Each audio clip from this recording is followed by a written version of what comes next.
Hello, my student. Thank you so much. And I know you interacted with the full paper I posted, that is the chemistry paper 1. And in the next one, I'll do a paper 2.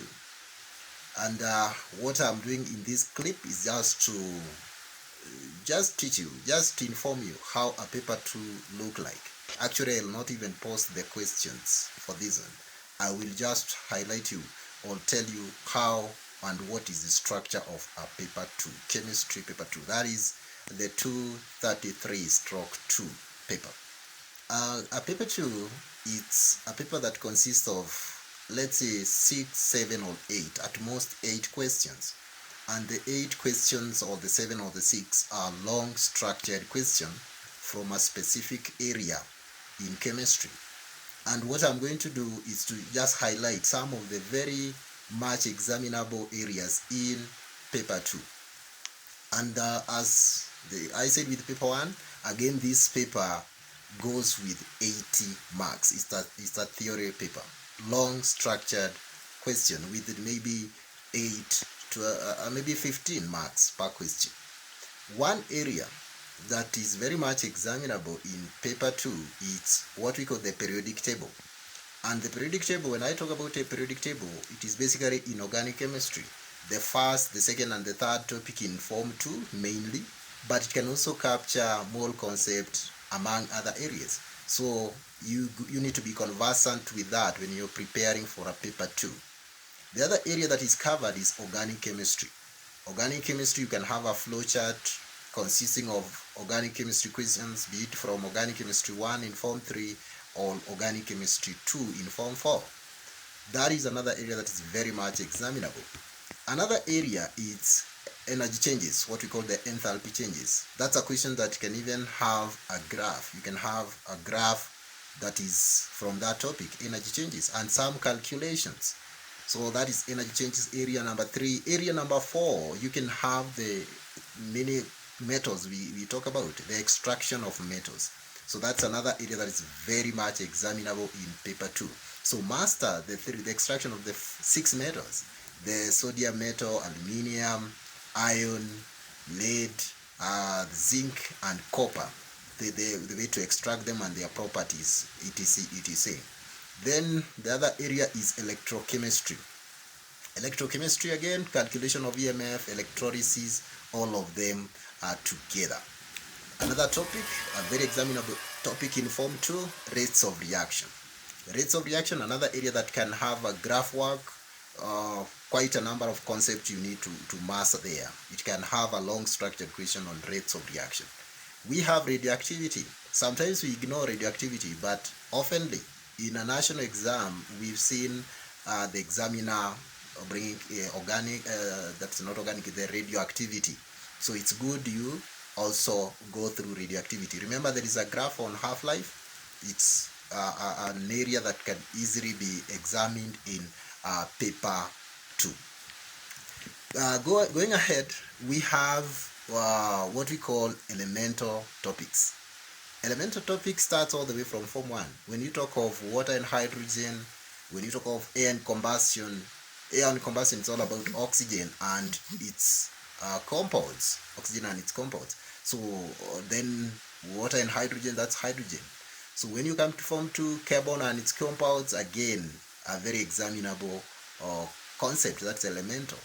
Come to form 3, nitrogen and its compounds, sulfur and its compounds, chlorine and its compounds. In all these, you should be very careful because most of these topics have what we call the industrial processes. The industrial processes, like in form 1, fractional distillation of liquefied air. Come to form 2, the Solvay process, manufacture of sodium carbonate in form 2 under carbon. When you come to form 3, the Haber process, manufacture of ammonia. Come to the same topic, nitrogen, Ostward's process, the manufacture of nitric acid or nitric 5 acid. Go ahead to the sulfur topic. You have the Frach process for the extraction of sulfur. You go ahead to contact process, the industrial manufacture of sulfuric 6 acid. And then with chlorine, you need also to understand how you manufacture hydrochloric acid. Those industrial processes, they will come, they will give a flowchart there with quite a number of marks there. So you need to master those elemental topics.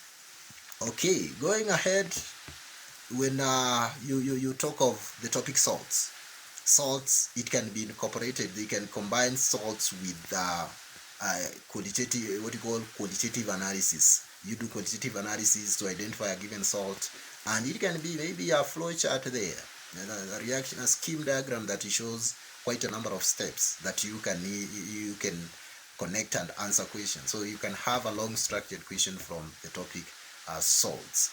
Then, of course, finally, the graphical work, it cuts across. You can have graphical work after the graph, the questions that can connect to mole, and that is still a concept that can be covered. Most of the time, rarely do we miss a graph in paper 2. So those are just but 10 areas, but it is 10 areas but quite broad. You can revise them broadly, and I'm telling you, out of the 10 areas, even in the KCSE, the forthcoming KCSE, the paper 2 will not miss 5 of the areas that I have mentioned. So thank you so much. So keep coming back. I'll be posting a question, a paper 2 full paper. I'll do like I did with the paper 1. I will post the question for you to try. Then later on, I will revise with you. And do not forget an idea I posted in my previous video, that for those who are students, kindly record yourself. Do a clip of yourself for about 30 seconds or to 1 minute. Tell me how you're faring in chemistry, and I will incorporate it in the next video. I will let other students know you. Tell us who you are. You can introduce yourself. Tell us what you maybe want to do after high school, and that would be very nice. To those who are not students, I mentioned you can also record yourself. There are some people who are my followers and they are pursuing or they are doing some things related to chemistry. Kindly encourage students. Record yourself. Encourage students that the chemistry is not bad. Even after high school, it will be of some use to them, and I'm sure they will be very much encouraged. Then we have a program. We have a program to touch a student of maybe identifying a student who is very needy, and then we support them.